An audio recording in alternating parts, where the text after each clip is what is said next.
नमस्कार friends, mission आईएसपीसीएस में आपका स्वागत है। तो चलिए आज से हम शुरू करने जा रहे हैं बिहार स्पेशल की सीरीज, जो कि हमारा दृष्टि आईएएस का डिस्टेंस लर्निंग प्रोग्राम के तहत ये आता है। तो ये बीपीएससी का बिहार स्पेशल जो दृष्टि आईएएस का आता है, चलिए उसकी शुरुआत करते हैं, जो कि 67th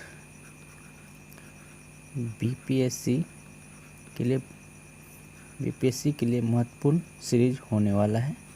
इसके अलावा इसमें क्वेश्चंस भी दिए गए हैं प्रीवियस ईयर के, तो उसे भी साथ साथ देखते चलेंगे। तो चलिए शुरुआत करते हैं। तो पहले हम इसकी कंटेंट्स यानी कि विषय सूची को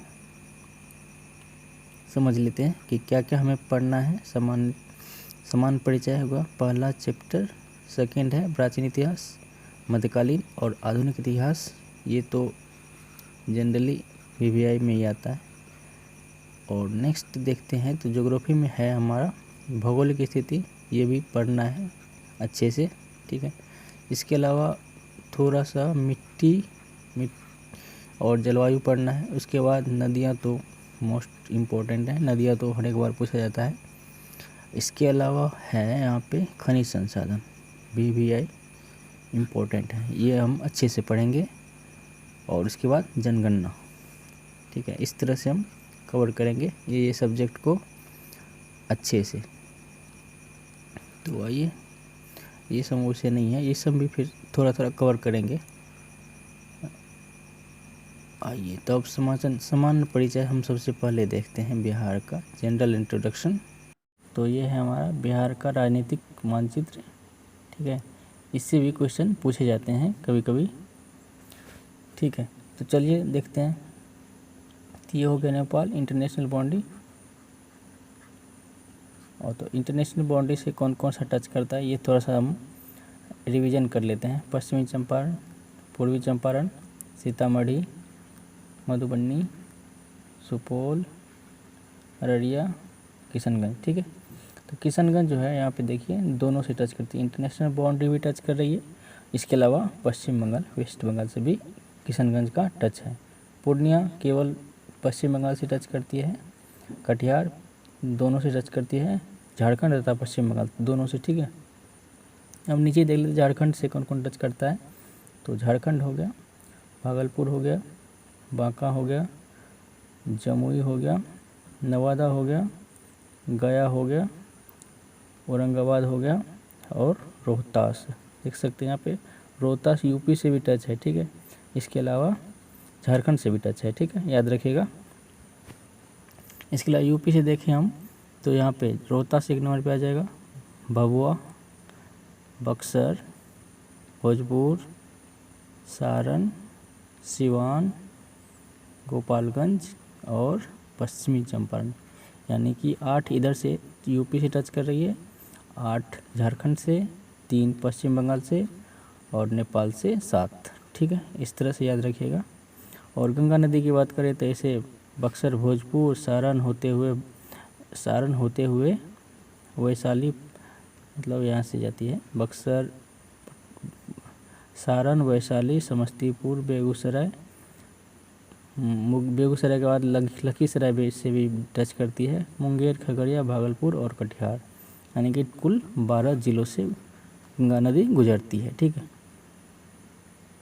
चलिए बढ़ते हैं और ये सब को अच्छे से डिटेल से हम स्टडी करेंगे ज्योग्राफी सेक्शन में, ठीक है। चलिए अब देखते हैं।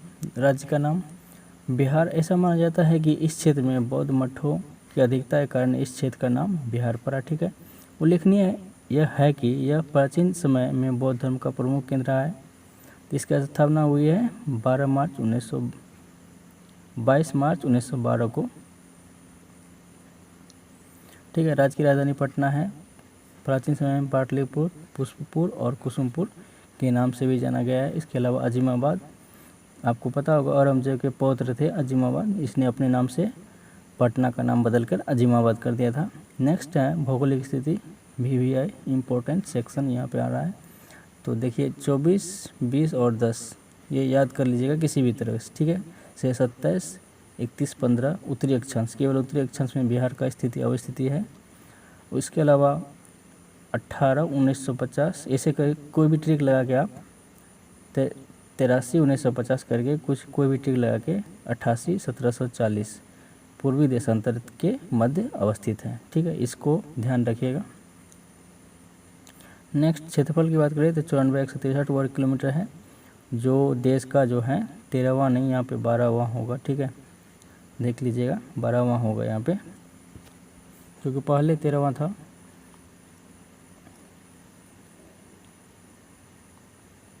उसके अलावा देखिए उत्तर से दक्षिण की लंबाई है यहाँ पे 345 किलोमीटर, पूर्व से पश्चिम की लंबाई कितना है 483 किलोमीटर। ठीक है, राज्य की सीमा से लगे 3 पश्चिम बंगाल, उत्तर प्रदेश तथा झारखंड, और इंटरनेशनल बाउंड्री है नेपाल के साथ। ठीक है,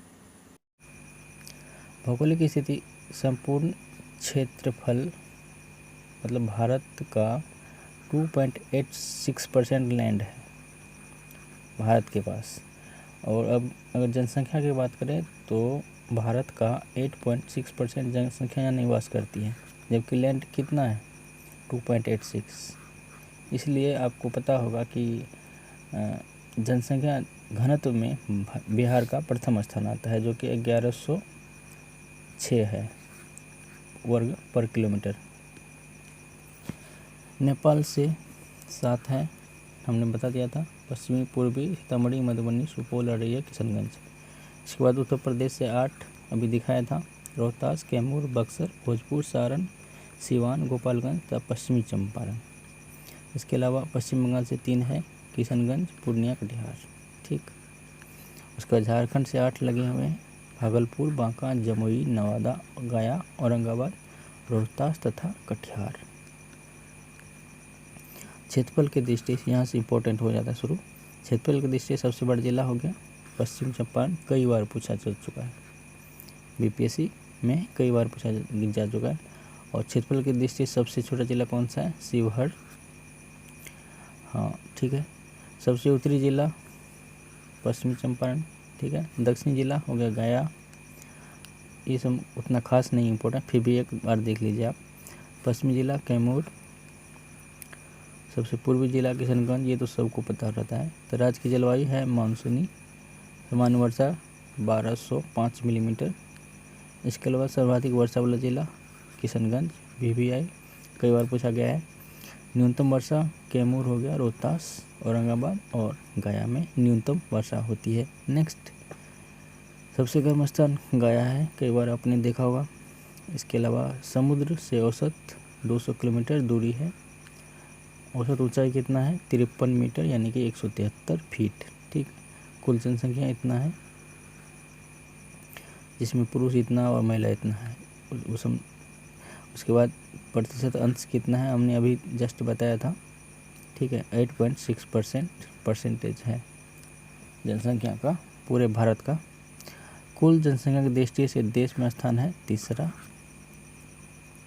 आपको पता होगा यूपी जो कि 19 या 20 करोड़ के आसपास लगभग है, और महाराष्ट्र हो गया, उसके बाद बिहार है। हम 10 की अभिवृद्धि कितना है इतना है 25.82, जो कि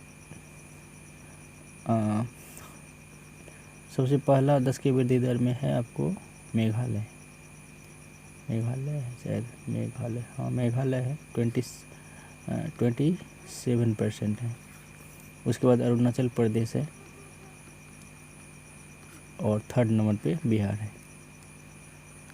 10 की वृद्धि में सबसे ज़्यादा तीसरा स्थान पे बिहार आता है। जनसंख्या घनत्व में पहला स्थान पे आता है। ठीक है, सर्वाधिक जनसंख्या वाला जिला हो गया आपको पटना, न्यूनतम जनसंख्या वाला जिला शेखपुरा। ठीक है, यहाँ पे एक आप नोट कर सकते हैं कि न्यूनतम जनसंख्या वाला जिला शेखपुरा है, लेकिन न्यूनतम जो है क्षेत्रफल वाला जिला कौन सा था, अभी हमने पढ़ा था जस्ट शिवहर। और शिवहर में जनसंख्या घनत्व भी सबसे ज़्यादा है, घनत्व 1880 स्क्वायर किलोमीटर है, जो कि यहाँ पे दिया हुआ है, ये आप देख सकते हैं यहाँ पे ये दिया हुआ है। ठीक है, इसके बाद सर्वाधिक दशकीय जनसंख्या वृद्धि वाला मधेपुरा 31.12, ओवरऑल कितना है 25.42। ठीक है। उसके बाद न्यूनतम घनत्व वाला कैमूर 488 वर्ग पर किलोमीटर है। और साक्षरता दर देख सकते हैं आप 61.80, जो जिसमें पुरुष 71.20 और महिला 51.50। ठीक है। अब यहाँ भी इम्पोर्टेंट है, यहाँ पे सर्वाधिक साक्षरता रोहतास में है और न्यूनतम साक्षरता पूर्णिया में है। ठीक है, ये दोनों मोस्ट इम्पोर्टेंट है। इसके अलावा सर्वाधिक पुरुष साक्षरता तो रोहतास में होगा ही, क्योंकि सर्वाधिक है यहाँ पे, और न्यूनतम हो जाएगा पूर्णिया, सेम है। इसके अलावा सर्वाधिक महिला के बारे में देख सकते हैं आप, महिला में थोड़ा सा चेंजिंग है। यहाँ पे पूर्णिया के जगह पर सहरसा आ गया, यहाँ पे पूर्णिया है, उसके जगह पे सहरसा महिला वाले में। ठीक, लिंगानुपात कितना है 918। ठीक है। शिशु लिंगानुपात कितना है 935। और लिंगानुपात आपको, ठीक है, शिशु लिंगानुपात इतना है। इसके बाद सर्वाधिक शिशु लिंगानुपात वाला जिला कौन सा है, ये पूछा जा चुका है कई बार, 971 किशनगंज। और न्यूनतम शिशु लिंगानुपात वैशाली, ये भी याद रखिएगा आप। इसके अलावा सर्वाधिक जनसंख्या वाला पटना, न्यूनतम नगरीय जनसंख्या वाला जिला, नगरीय जनसंख्या वाला जिला शिवहर।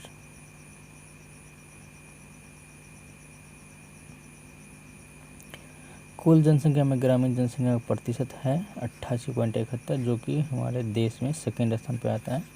और पहला स्थान किसका है, यह है हिमाचल प्रदेश का, जो कि 90% ग्रामीण जनसंख्या वहाँ पे है।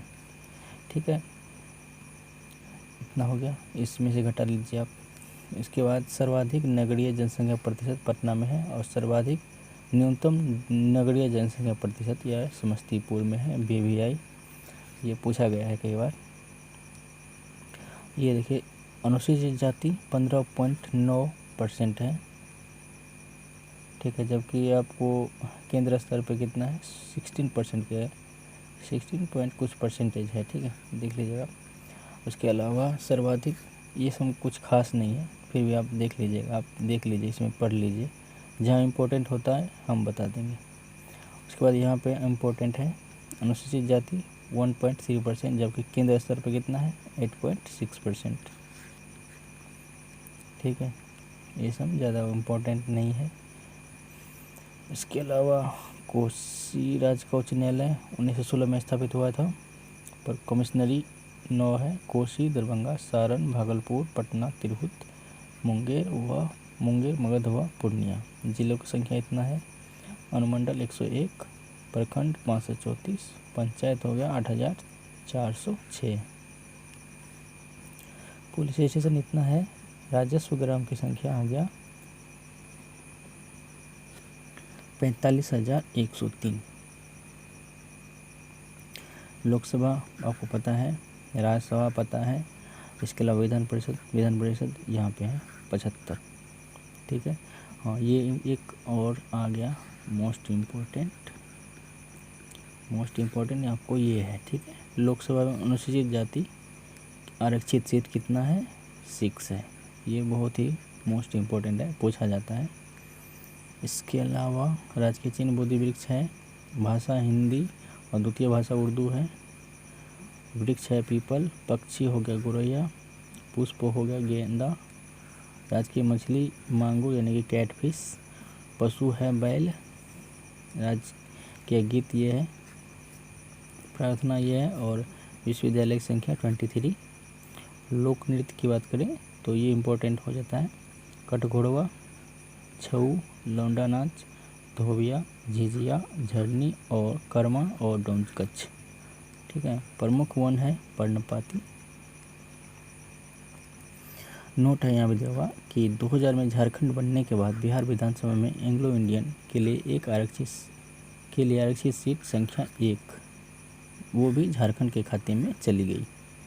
इंडिया में मतलब बिहार में ये नहीं है। तो वन्यजीव अभयारण्य ये भी इम्पोर्टेंट है, हालांकि ये तो ज्योग्राफी का विषय है। फिर भी गौतम बुद्ध अभयारण्य है आपको गया में, भीम बांध मुंगेर में इम्पोर्टेंट है ये भीम बांध।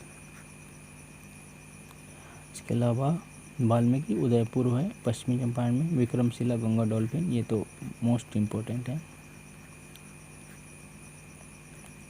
ठीक है। इसके अलावा कैमूर, राजगीर, नागटी हो गया जमुई जिले में, कुशेश्वर स्थान दरभंगा में, नागी, अच्छा ये नागटी हो गया ये पक्षी विहार है, ये पक्षी अभयारण्य, और कुशेश्वर ये भी पक्षी अभयारण्य है, नागी ये भी पक्षी अभयारण्य, गोगाबिल और कटिहार से ये मोस्ट इम्पोर्टेंट है।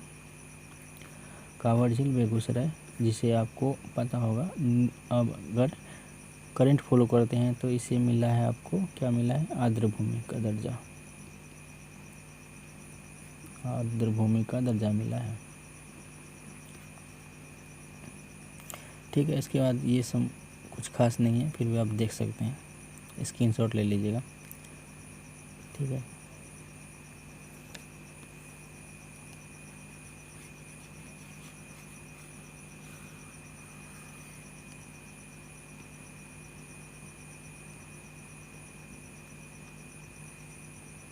देख लीजिए,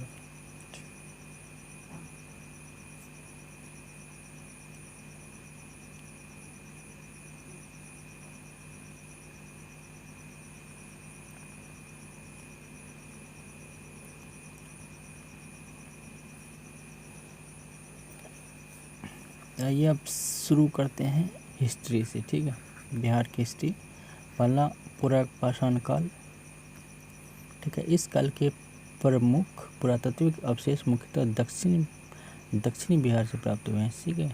साउथ बिहार से पुरापाषाणिक अवशेष मिले हुए हैं, ठीक है। इसमें पत्थर की कुल्हाड़ी, चाकू, खुरचनी यानी कि उत्कीर्ण, खुरपी आदि हैं।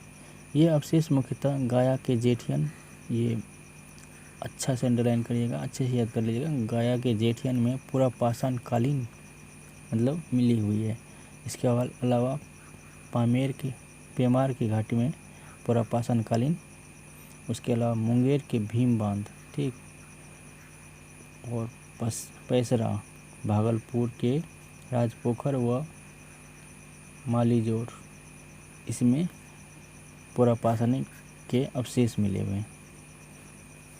इसके अलावा पश्चिमी चंपारण के वाल्मीकि नगर, ठीक है, पश्चिमी चंपारण वाल्मीकि नगर में भी नालंदा क्षेत्र से भी प्राप्त हुए हैं। इसके अतिरिक्त गया जिले के शेरघाटी में मानव प्रागैतिहासिक मानव के चट्टानी आवास के 2 साक्ष्य मिले हुए हैं। कहाँ से, गया जिले के शेरघाटी में,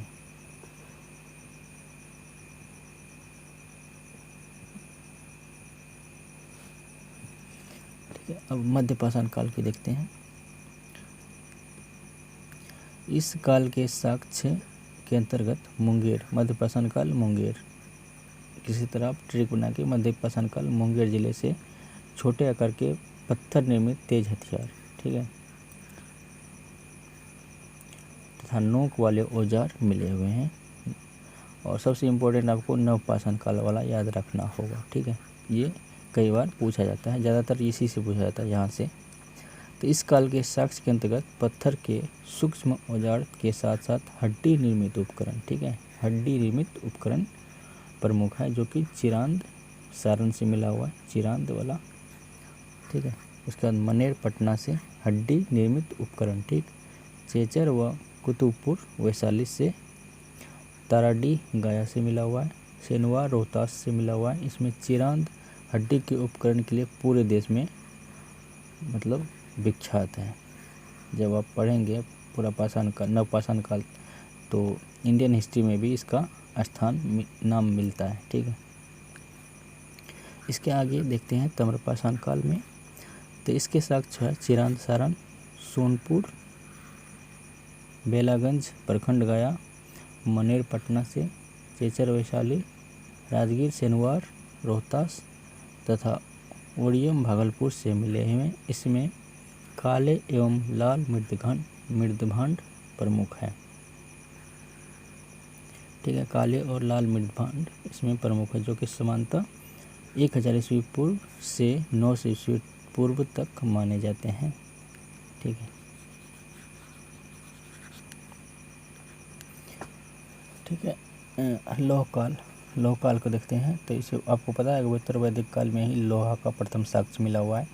तो उत्तर वैदिक काल कहा जाता है। इसके दौरान मानवीय बस्ती के उत्तर बिहार क्षेत्र में स्थापित होने के संकेत मिलते हैं। मतलब मानव बस्ती उत्तर बिहार क्षेत्र में स्थापित होने के संकेत कहाँ से मिलते हैं? लौह काल यानी कि उत्तर वैदिक काल में। ठीक है, इस काल के अंतर्गत लोहे का उपयोग मुख्यतः औजार बनाने के लिए होता था। ठीक, इस काल के दूसरे चरण को समानतः उत्तरी काले चमकीले मृदभांड, ठीक है, जिसे NBPW कहा जाता है। NBPW मृदभांड का एक रूप है। OCP होता है, कई तरह के होते हैं। तो OCP NBPW जब हम पढ़ाएंगे इंडियन हिस्ट्री तो उसमें हम अच्छे से बताएंगे। ठीक है, तो इस जिसके साक्ष्य जो है बक्सर चिरांद से मिले हुए हैं। ठीक है, उत्तरी काले चमकीले मृदभांड का साक्ष्य। ठीक है, इस काल में कृषि कार्य में लोहे का प्रयोग शुरू होने लगा था। साथ ही नगरीकरण की शुरुआत भी हो गई थी। अब पढ़ते हैं वैदिक युग। ये हम शॉर्ट में है थोड़ा सा, वैसे भी इस सब से क्वेश्चन बहुत ही कम आते हैं। ज़्यादा क्वेश्चन मॉडर्न से आते हैं, फिर भी थोड़ा थोड़ा जानकारी तो होना ही चाहिए। ठीक है, तो इस काल के अंतर्गत सर्वप्रथम शतपथ ब्राह्मण, ठीक है, शतपथ ब्राह्मण ग्रंथ में वर्तमान बिहार के भौगोलिक क्षेत्र का वर्णन मिलता है। तो इस तरह से क्वेश्चन पूछा जा सकता है कि शतपथ ब्राह्मण में बिहार का सर्वप्रथम उल्लेख किस ग्रंथ में मिला हुआ है? तो शतपथ ब्राह्मण में भौगोलिक क्षेत्र का वर्णन मिला है। बिहार, जैसे कि बिहार का भौगोलिक क्षेत्र का वर्णन मिला हुआ है। इसमें विदेह जो है वर्तमान तिरहुत क्षेत्र यानी कि जनक को सम्राट बताया गया है। आपको पता होगा, अगर पढ़े हैं आपने, तो जनक के दरबार में गार्गी याज्ञवल्क संवाद होता है। ठीक है, गार्गी याज्ञवल्क संवाद, राजा जनक के ही दरबार में ये संवाद हुआ था। ठीक,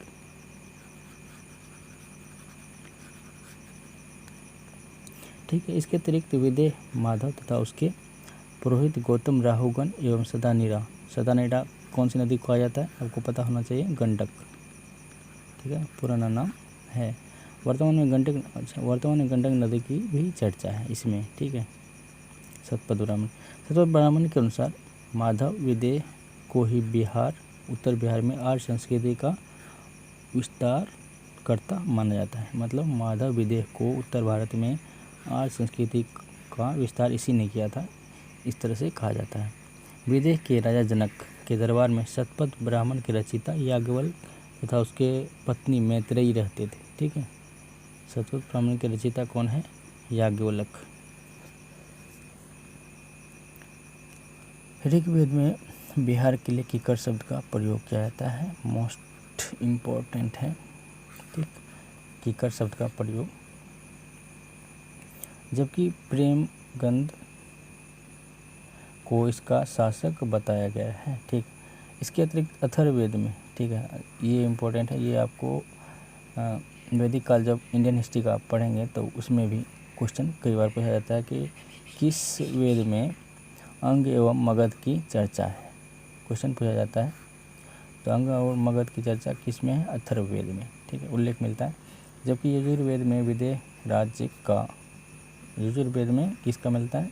विदेह राज्य का। ठीक है, यहाँ पे नोट कर लीजिएगा। अथर्ववेद में अंग तथा मगध का चर्चा है। इसके अलावा यजुर्वेद में विदेह राज्य का चर्चा मिलता है।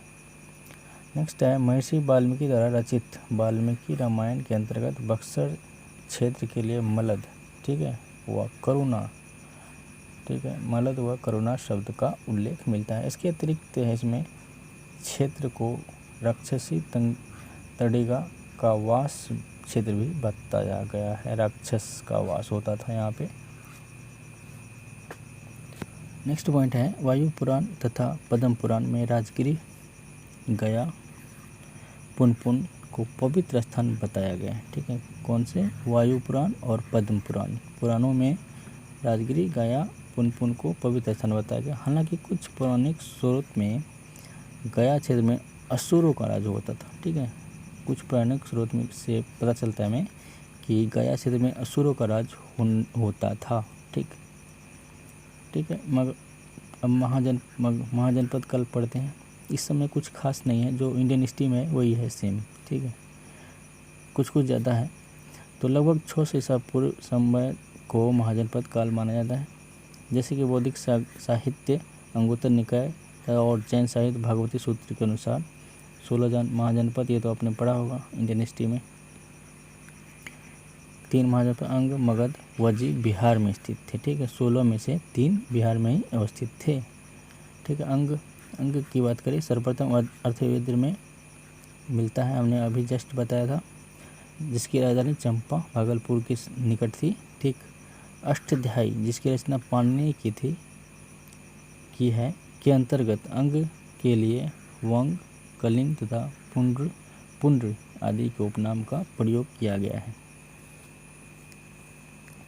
यह राज्य वर्तमान बिहार के मुंगेर तथा भागलपुर जिले में विस्तृत था। ठीक, भागलपुर जिले में भागलपुर मुंगेर में यह कौन था? ये अंग। मालिनी इसकी प्रारंभिक राजधानी। पूछा जा सकता है कि अंग की प्रारंभिक राजधानी क्या थी? तो मालिनी। ठीक है, कालांतर में चंपा इसकी राजधानी, चंपा तो बाद में बनती है। ठीक है, मालिनी उससे शुरुआती राजधानी थी। चंपा को ह्वेनसांग ने चनपो कहा है। इस राज्य का पहला आज राजा तितुक्षी। ठीक है, जबकि अंतिम आर्य राजा कर्ण यानी कि कुंती पुत्र को माना जाता है। अंगराज के राजा दधिवाहन के पुत्र चंदना जैन धर्म को स्वीकार करने वाली पहली महिला थी। अब आगे बढ़ते हैं। तो अंगराज के अंतिम राजा ब्रह्मदत्त के शासन काल में ही बिंबिसार ने इस पर आक्रमण करके अपने राज्य को अपने क्षेत्र में कर लिया था। आपको पता होगा कि बिंबिसार ने अंग को युद्ध से जीता था। ठीक है, बिंबिसार के 3 नीति यानी कि वैवाहिक नीति, मित्र नीति और युद्ध नीति। तो युद्ध नीति का प्रयोग अंग पे ही बिंबिसार के द्वारा किया गया था। ठीक है, ब्रह्मदत्त के शासनकाल में था। ये आसन, भचिय, अस्पुर तथा चंपा इस राज्य के प्रमुख नगर रहे थे। और नेक्स्ट पढ़ते हैं, वज्जी संघ के बारे में देखते हैं। वज्जी महाजनपद में वर्तमान बिहार के मुजफ्फरपुर, चंपारण, दरभंगा, सारण क्षेत्र सम्मिलित थे। इसके अतिरिक्त जो है नेपाल के तराई क्षेत्र तक भी ये वज्जी संघ फैली हुई थी। इसकी राजधानी वैशाली थी, पता होगा आपको। ठीक है, महाजनपद का सबसे प्रमुख सदस्य लिच्छवी गणराज था। मतलब 8 गणराज्यों में से सबसे प्रमुख सदस्य क्या था? कौन सा था? लिच्छवी गणराज। ठीक, जहाँ के शासक क्षेत्रीय थे। कौटिल्यकृत अर्थशास्त्र में लिच्छवी के लिए राजसप्तजीवी, ये क्वेश्चन मोस्ट इम्पोर्टेंट है। ठीक है, इम्पोर्टेंट है। ये संघ शब्द का प्रयोग किया गया है किसमें? अर्थशास्त्र में। वज्जी महाजनपद के प्रमुख चेटक की पुत्री का विवाह मगध के राजा अजातशत्रु से हुआ था। ठीक है, चेटक की पुत्री का विवाह अजातशत्रु से हुआ था। मगध नरेश अजातशत्रु ने वज्जी महाजनपद को अपने साम्राज्य में मिला लिया था। ठीक है, वज्जी जैसे कि आपको, अगर आपने अच्छा से पढ़ा होगा तो आपको पता होगा कि कूटनीति से इसको वज्जी महाजनपद में फूट डाल दिया था। अजातशत्रु के एक मंत्री थे वस्त्रकार, और इसने वज्जी साम्राज्य में मतलब संघ में फूट डाल दिया था और इस प्रकार से अजातशत्रु ने इसमें अपने साम्राज्य में मिला लिया था। नेक्स्ट वैशाली नोट है यहाँ पे। नेमदृष्टि मनु का पुत्र वैशाली में वैशाल राजवंश की शुरुआत की थी, जिसमें कुल 33 राजा हुए।